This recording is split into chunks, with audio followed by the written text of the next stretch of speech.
팀 8위 키움 에이스 안우진이 NC와의 주말 3연전 첫 경기에 선발로 나섰습니다. 안우진의 선발쇼는 지금도 계속되고 있고요. 한 점만을 내주면서 6회 말 현재 2대1로 키움이 앞서고 있습니다. 자, 2위 롯데는 KT를 받았습니다. 박세용 대 고영표의 선발 맞대결도 눈길을 모은 이 경기. 두 팀 나란히 1회에 한 점씩을 주고받았고요. 7회 말 현재 점수 변동이 없습니다. 1대1 동점입니다. 이어서 3위 LG와 공동 6위 삼성의 경기도 보겠습니다. 오랜만에 피렐라의 방망이가 불을 뿜었습니다. 피렐라의 석점 홈런과 연이은 적시타로 4점을 먼저 가져가는 삼성, LG를 4대0으로 7회 말 현재 압도하고 있습니다. 마지막으로 기아 대 두산의 주말 3연전, 올 시즌 기록은 2승 1패로 두산이 앞서 있는데요. 오늘은 어떨까요? 1회 적시타 그리고 3회 과감한 주루 플레이로 2번 홈을 밟은 허경민, 점수는 그 점수가 그대로 이어지면서 5회 말 현재 2대0으로 두산이 기아에 2점 앞서고 있습니다. 미국 LPGA 투어 코그니전트 파운더스컵 1라운드에서 김세영이 6언더파로 단독 선두에 올랐습니다. 단독 2위 유혜란의 한타 앞선 김세영은 2020년 11월 펠리컨 챔피언십 이후 2년 6개월 만에 투어 13승을 노리게 됐습니다. AS 로마를 이끄는 조제 무리뉴 감독이 레버쿠젠을 지휘하는 제자 사비 알론소 감독과의 대결에서 먼저 웃었습니다. 로마는 유로파리그 4강 1차전에서 레버쿠젠을 1대0으로 물리치고 유로파리그 결승 진출을 위한 유리한 고지를 선점했습니다. 두 팀의 2차전은 19일 레버쿠젠의 홈에서 열립니다. 북한이 오는 9월 중국 항저우에서 열리는 아시안게임에 수백 명 규모의 선수단을 등록했다고 일변 민영방송사 네트워크인 ANN이 보도했습니다. 보도에 따르면 북한은 축구와 수영 그리고 드래곤보트 등에 참가할 것으로 알려졌습니다. 미국 프로농구 NBA에서는 간판센터 니콜라 요키치를 앞세운 덴버 너기츠가 3년 만에 서부 결승에 진출했습니다. 덴버는 피닉스 선즈와의 플레이오프 2라운드 6차전 원정 경기에서 125대 100으로 대승을 거두고 시리즈 전적 4승 2패로 서부 컨퍼런스 파이널에 진출했습니다. 한편 동부 컨퍼런스에서는 보스턴 셀틱스가 필라델피아 세븐티식서즈를 95대 86으로 이기고 시리즈 전적을 3승 3패 동률로 만들며 승부를 최종 7차전으로 끌고 갔습니다.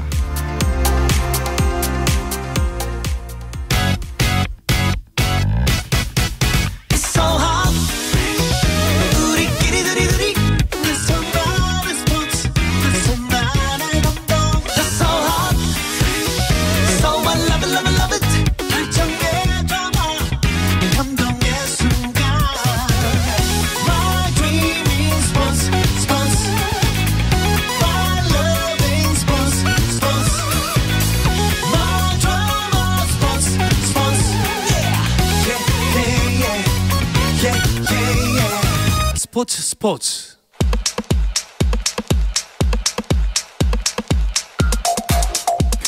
금요일 저녁 축구 이야기 축구장 가는 길 시작하겠습니다. 축구 매거진 온사이드의 편집장 배진경 기자 그리고 축구 전문 매체 히든K의 류청 기자와 함께합니다. 두 분 어서 오십시오. 안녕하세요. 네, 안녕하세요. 반갑습니다. 자, 오늘 축구 이야기는 먼저 대표팀 이야기부터 해봐야 될 것 같아요. 아시안컵 조 편성표가 나왔습니다. 네, 내년 1월 카타르에서 이제 아시안컵이 열리는데요. 그 대회를 위해서 어제 조추첨식이 진행이 됐습니다. 클린스만 감독이 이끄는 한국 대표팀은 피파 랭킹 기준으로 이제 톱시드를 배정을 받아서 상대를 기다리는 상황이었는데요. 조추첨 결과 요르단과 바레인, 말레이시아와 같은 2조에 편성이 됐습니다. 네, 아시안컵은 이제 클린스만호의 첫 번째 목표입니다. 자, 이 정도면은 요르단, 바레인, 말레이시아 무난한 조편성이라고 봐야겠죠? 네, 조편성이 한국 입장에서 어렵지는 않을 것 같은데 네. 클린스만 감독도 일단 좋은 대진이라고 얘기했고요. 말씀하신 대로 쉬운 상대는 없지만 목표는 우승이라고 다시 한번 이야기도 했습니다. 그렇습니다. 클린스만호의 목표 우승. 자, 그러면은 이 세 나라와의 대진 일정은 어떻게 펼쳐지나요? 네, 일정을 말씀드리기 전에 이제 2023 아시안컵이 왜 2024년에 열리는지 잠깐 말씀드려야 될 것 같은데 이번 아시안컵은 원래 6월에서 7월 사이에 중국에서 열릴 예정이었는데 그 코로나19 코로나19로 중국이 개최권을 반납을 했습니다. 그래서 카타르로 개최지가 바뀌면서 내년 1월에 열리는 것으로 이제 일정도 연기가 됐는데 대회는 1월 12일부터 2월 10일까지 도하나 뭐 알라이안 같은 그 카타르 도심에서 이제 계속 열리게 되고요. 네. 한국은 1월 15일 도하의 자신 빈 하마드 스타디움에서 대회 첫 경기를 치릅니다. 그리고 1월 20일에는 오후 1월 20일에 알투마마 스타디움에서 요르단과 조별리그 2차전을 치르고요. 네. 그리고 1월 25일에 도하의 압둘라 빈 칼리파 스타디움에서 조별리그 최종전을 치릅니다. 아마 네. 아마가 아니라 말레이시아와 붙게 되는 일정입니다. 그렇죠. 5일 간격으로 경기가 열립니다. 그런데 이 월드컵을 얼마 전에 치러서 그런지 이름들이 낯설지는 않아요. 맞습니다. 저도 카타르에서 월드컵 취재를 했는데 네. 다만 한국이 경기를 치렀던 경기장들은 또 아니어서 좀 새로운 느낌은 있습니다. 네, 거기서 또 걸려오셨잖아요. 네. 저는 안 걸려왔고요. 오셔서 많이 앓으셨잖아요. 네, 네. 그 독감도 아니고 뭔가 코로나도 냉방병이었나요? 냉방병 같은 거였던 것 같아요. 하지만 많이 아팠습니다. 예. 네. 자, 알겠습니다. 그러면 첫 번째 상대 바레인부터 살펴보겠습니다. 우리가 뭐 첫 경기라는 부담감만 갖고 방심만 하지 않는다면은 뭐 무난한 상대다, 무난하게 이길 수 있다, 이렇게 봐도 괜찮을까요? 네, 뭐. 그렇죠. 사실 방심하지 않으면 우리나라는 아시아 무대에서는 웬만큼은 할 수 있을 거예요. 잘할 수 있을 거예요. 근데 어쨌든 그 방심을 경계하면 될 것 같은데 그 바레인은 아시안컵 본선에서도 좀 자주 본 팀이라고 할 수 있습니다. 한국과 본선에서 3차례 만나서 한국이 2승 1패로 지금 우위를 점하고 있는데 뭐 역대 전적에서도 보면 11승 4무 1패로 한국이 절대적인 그 우세를 보이고 있는 팀입니다. 지금 바레인은 피파 랭킹 기준 85위인데 우리나라가 27위거든요. 네. 그러니까 꽤 격차가 있는 편이고요. 어쨌든 우리가 정상적으로 좀 경기를 준비를 해서 제대로만 한다면 뭐 무난하게 승리할 수 있지 않을까 하는 상대입니다. 네, 두 번째 상대는 요르단입니다. 요르단은 중동팀 중에서는 그래도 좀 덜 부담스럽다, 이렇게 표현할 수 있을까요? 맞습니다. 뭐 중동팀 중에서는 네. 덜 부담스러운데 2조에서 피파 랭킹 기준으로 보면 한국 바로 다음이긴 합니다. 근데 바레인이 85위고요. 네. 요르단이 84위라서 두 팀이 큰 차이는 없습니다. 네. 다만 한국이 요르단을 상대로 5번 경기를 해서 3승 2무로 아직 요르단에겐 진 기억이 없습니다. 2004년 아시안컵에서 한번 만났는데 그 당시에는 0대0으로 비긴 바 있습니다. 그렇군요. 자, 그리고 조별리그의 우리 마지막 상대는 김판곤 감독이 이끄는 말레이시아입니다. 네, 맞습니다. 지금 언급해 주셨는데 김판곤 감독이 제가 보기엔 변수가 될 것 같아요. 사실 그 일반적인 예상으로 보면은 우리가 중동팀을 상대하는 게 조금 더 까다롭지 않을까 싶은데 네. 말레이시아가 동남아 팀이긴 하지만 우리를 너무나 잘 알고 있는 김판곤 감독이 이제 지금 그 대표팀을 이끌고 있고요. 김판곤 감독은 지난해 1월 그 대한축구협회 국가대표 전력 강화 위원장직을 사임하고 가신 분이거든요. 네, 그러니까 네. 이전까지 대한민국 축구 대표팀의 모든 걸 다 알고 있는 분이었다고 해도 과언이 아니기 때문에 네. 사실은 굉장히 좀 우리를 그 공략할 수 있는 어떤 지점들을 잘 파악하고 오지 않을까 싶고요. 하지만 객관적인 전력상으로 본다면은 뭐 26승 12무 8패로 역대 전적에서 우리가 뭐 월등하게 앞서 있는 상태고요. 다만 이 전적 자체가 사실 큰 의미는 없는 게 그 1989년에 1990 월드컵 예선을 치렀던 게 그 마지막 상대 전적이거든요. 90년이요? 그렇죠. 1990년. 90년 월드컵을 위해서 89년에 경기를 치른 게 마지막이니까. 거의 33년 전. 네. 예. 그래서 사실 뭐 우리가 앞서 있다고는 해도 사실 그 전적 자체가 큰 의미를 갖는다고 지금은 보기가 좀 어려운 그런 상대일 것 같습니다. 나름 미지의 상대인데다가 심지어 감독은 우리를 너무나 속속들이 잘 알고 있는 김판곤 감독이 맡고 있다. 변수가 될 수 있겠네요. 자, 이렇게 해서 조별리그를 치르고 나면은 이제 조 2위까지 16강에 진출하게 되는 건가요? 네, 조 2위까지도 가고요. 24개국이 나오는데 16강을 치르기 때문에 네. 3위 중에서도 상위 4개 팀, 4개 팀은 16강에 갑니다. 그러니까 16강 진출 가능성은 어느 대회보다도 높다고 볼 수 있습니다. 그렇군요. 자, 사실 뭐 우리나라는 아시안컵 같은 경우에는 그 조별리그가 아니라 토너먼트를 염두에 두고 조 추첨을 지켜본 상황인데 조 추첨 결과가 16강에서 바로 일본을 만날 가능성도 있다고 하네요. 네, 뭐 일단 가능성은 있는데요. 네. 그게 어떤 가능성이 두 가지가 있습니다. 한국이 2조에 있잖아요. 2조 조 1위로 한국이 16강에 올랐을 때 우리가 만나는 상대가 D조 2위가 되는데 일본이 D조 2위에 있습니다. 이럴 경우에는 이제 16강에서 한일전이 성사가 돼서 8강 진출을 다툴 수도 있고요. 아니면 이제 일본이 조 1위를 하고 한국이 조 3위를 하는 경우에도 뭐 가능성을 좀 재볼 수는 있는데 네. 한국이 D조에서 너무 앞서가네요. 한국이 D조에서 3위 하기는 예. 1위보다 더 어렵지 않을까라는 생각을 좀 하게 되고요. 어쨌든 이 두 팀은 사실상 강력한 우승 후보이기 때문에 두 팀이 16강전에서 만나는 거는 대회 흥행상 너무 일찌감치 터지는 카드가 되면 뭐 그렇죠. 조직위 입장에서도 별로 바람직하지는 않지 않을까라는 개인적인 생각을 해보고요. 네. 객관적인 전력 혹은 뭐 한국과 일본에 대한 어떤 기대치를 본다면 두 팀이 각각 D조와 E조에서 1위를 하게 될 거라고 생각을 하고요. 네. 그렇게 될 경우에 사실 결승전 이전까지는 두 팀이 만날 가능성은 없습니다. 만약에 16강, 8강, 4강 쭉쭉쭉 올라가면은 만약에 1위로 올라가면 네. 이제 일본과 한국이 한국과 일본이 결승전에서 만날 수도 있다. 네, 맞습니다. 그런데 아마도 일본도 조편성을 보면은 조 1위를 하지 않을까 싶기도 해요. 당연히 일본도 피하고 싶을 것 같고요. 네. 그리고 하나 더 짚고 넘어갈 게 한국이 만약에 조 2위를 하고 네. 사우디가 F조에서 조 1위를 하면 한국이 또 사우디를 16강에서 만날 수 있거든요. 한국은 여러모로 조 1위를 무조건 해야 되고 네네. 한국, 일본, 사우디가 절대로 세 팀이 16강에서 만나는 일은 서로가 바라지 않을 거고요. 그렇죠. 말씀하신 대로 이제 모리야스 하지메 감독이 조금 앓는 소리를 했습니다. 베트남과 같은 조에 들어가고도 어려운 조다라고 얘기했는데 이것은 다분히 일본을 맡았던 도쿄 대첩 당시에 일본을 맡았던 필립 트루시에 감독이 네. 지금 이제 베트남 감독으로 있거든요. 이런 부분을 좀 의식한 것으로 보이고요. 게다가 또 일본은 워낙 또 좀 겸손하게 얘기하는 부분이 있기 때문에 당연히 조 1위를 할 것으로는 보여집니다. 네. 자, 그리고 우리 입장에서 바라보자면 또 일본이 인도네시아와의 대결도 예정이 되어 있는데 인도네시아의 감독은 또 신태용 감독이잖아요. 맞습니다. 예. 그래서 사실 그 일본 D조 경기가 우리 입장에서는 꽤 흥미로운 관전 포인트가 굉장히 많은 그런 경기들이 있을 것 같고요. 그 신태용 감독이 이끄는 인도네시아 대표팀이 사실 그 객관적인 전력에서는 열세 1순위 있는데 일본의 약점을 파고들 수 있는 전술과 전략을 준비할 수 있는 감독이라는 점에서 사실 저는 좀 이 인도네시아가 어떤 무언가를 보여주지 않을까 좀 기대를 해보고 싶고요. 네. 지금 그 유청 기자가 뭐 베트남의 그 필립 트루시에 감독 이야기를 했는데 사실 트루시에 감독 이전에 베트남을 이끌던 감독이 박항서 감독이잖아요. 만약에 박항서 감독이 아직도 지휘봉을 잡고 있었다면 이 D조 경기는 정말 그렇죠. 약간 지옥의 네. 경기들이 펼쳐지지 않았을까라는 그런 생각이 듭니다. 네.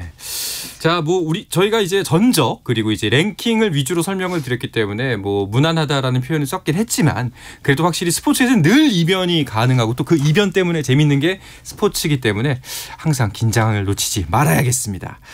자, 토너먼트에서는 다른 조 상황에 따라서 상대가 바뀌니까요. 또 다른 여타 조들은 어떻게 편성이 됐는지도 궁금합니다.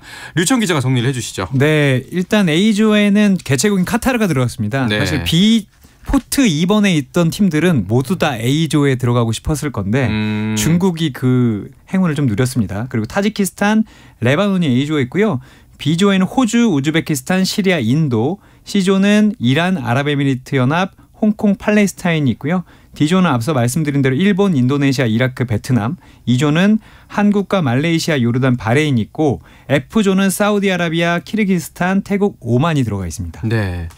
사실 이제 그 조별 리그를 다 겪어내고 토너먼트로 가면 그때부터는 다 쉽지가 않아 보여요. 네, 맞습니다. 토너먼트는 이제 단판 승부인데 지면 탈락이기 때문에 모든 팀들이 그 한 판에 총력을 쏟기 마련이잖아요. 그럴 때는 이제 보통 객관적인 전력보다는 뭐 정신적인 무장을 잘한 팀이나 혹은 뭐 어떤 다른 환경적인 변수의 영향을 받게 되는데 예를 들어서 우리가 16강에서 만약에 신태용 감독이 이끄는 인도네시아를 만난다면 절대 안심할 수 없는 상황일 거예요. 네. 그래서 뭐 좀 각별히 좀 준비를 해야 되는 부분이 있고요.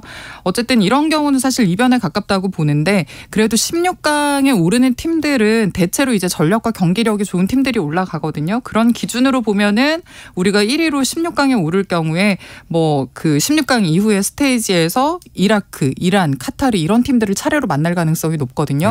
이 팀들이 사실은 뭐 그냥 듣기만 해도 만만치는 않아요. 그렇죠. 늘 월드컵 예선이라든가 아시안컵에서 우리랑 만나면 우리를 상대로 굉장히 총력을 쏘는 팀들이거든요.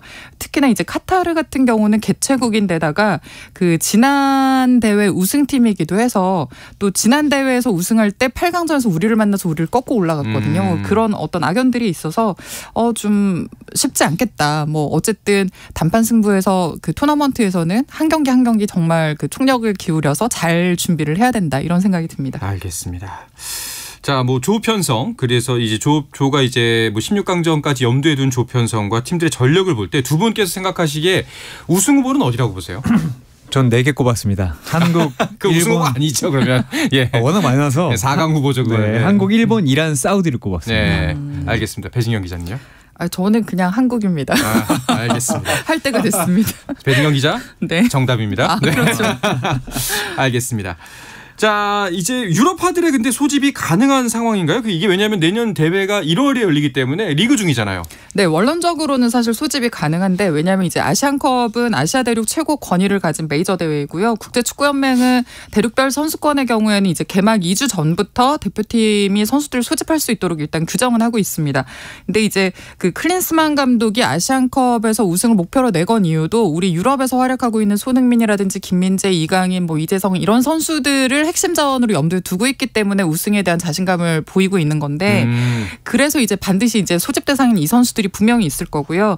예정대로라면은 그 대회가 1월 12일에 개막을 하니까 12월 말쯤이면 소집이 되어야 되는 게 맞는데 뭐 아시다시피 12월 말 1월이면은 유럽의 각 리그는 굉장히 그 순위 싸움이 치열해지는 어떤 그런 시점이거든요. 그렇죠. 그래서 그때 만약에 우리 선수들이 각 팀에서 핵심 자원으로 좀 맹활약을 하고 있다면 그 소속팀에서 내주기가 쉽지는 않을 거예요. 근데 이제 이런 경우가 유사한 사례가 이미 전 대회에 있었어요. 그 손흥민이 센세이셔널로 토트넘에서 핵심적인 역할을 하고 있을 때 2019년 아시안컵이 있었는데 그때 손흥민이 심지어 이제 아시안컵에서 주장이었거든요. 한국 대표팀 주장이었는데 조별리그 1, 2차전은 그냥 이제 손흥민을 제외한 채로 우리 대표팀 선수들이 경기를 치렀고 3차전을 앞두고 손흥민이 합류를 했거든요. 네. 그러니까 소속팀과 협의 후에 대표팀에 이제 뭐 합류하는 일정을 조금 조정을 한다든지 해서 아마 그런 어떤 협의는 좀 있을 것 같고요. 이 소집이 가능한가 아닌가에 대해서 이제 좀 고민이 되는 지점 중에 하나가 아마 김민재와 이강인의 이적 문제가 있기 때문일 텐데 지금도 벌써부터 굉장히 좀 그 빅리그 빅클럽이랑 연루된 그런 이적설들이 계속해서 나오고 있거든요.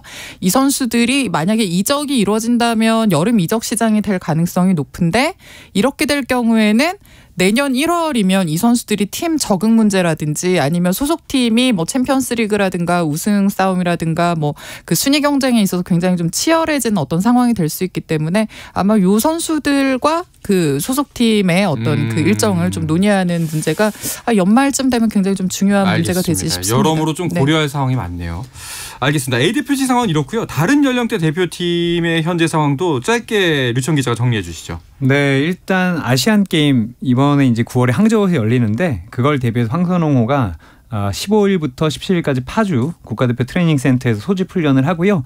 20세 월드컵에 나가는 이제 김은중호는 최종 명단 21명을 발표를 했습니다. 네. 뭐 강성진 선수도 있고 뭐 김영학 선수 이런 선수를 했는데 일단 브라질에서 마지막 당금질 시작했고 17일에 아르헨티나에 입성하게 됩니다. 알겠습니다. 우리나라 모든 대표팀들의 선전을 기원하겠습니다. 잠시 쉬었다가 와서 K리그 이야기도 나눠볼 텐데요. 자, KBS 1라디오의 모든 프로그램은 유튜브로도 함께 하실 수가 있습니다. 한상원의 스포츠도 유튜브에서 보실 수 있으니까요. 많은 관심 부탁드리겠습니다.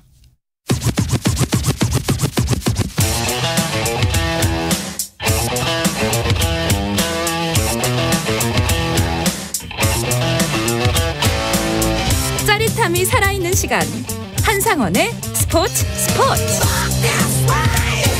금요일 저녁 축구 이야기 축구장 가는 길 듣고 계십니다. 축구 전문 매체 히든K의 류청 기자 그리고 축구 매거진 온사이드의 편집장 배진경 기자와 함께하고 있습니다. 자, 이 소식 궁금한 분들이 많을 것 같은데요. 하루 걸러 하루로 좀 이제 그 냉탕과 온탕을 왔다 갔다 하고 있습니다. 나폴리 대 마요르카의 친선 경기가 우리나라에서 열린다. 그런데 이제 프로축구협회에서 난색을 표했다까지가 지금 현재 진행 상황이거든요. 어떻게 이야기가 진행되고 있죠? 네, 네.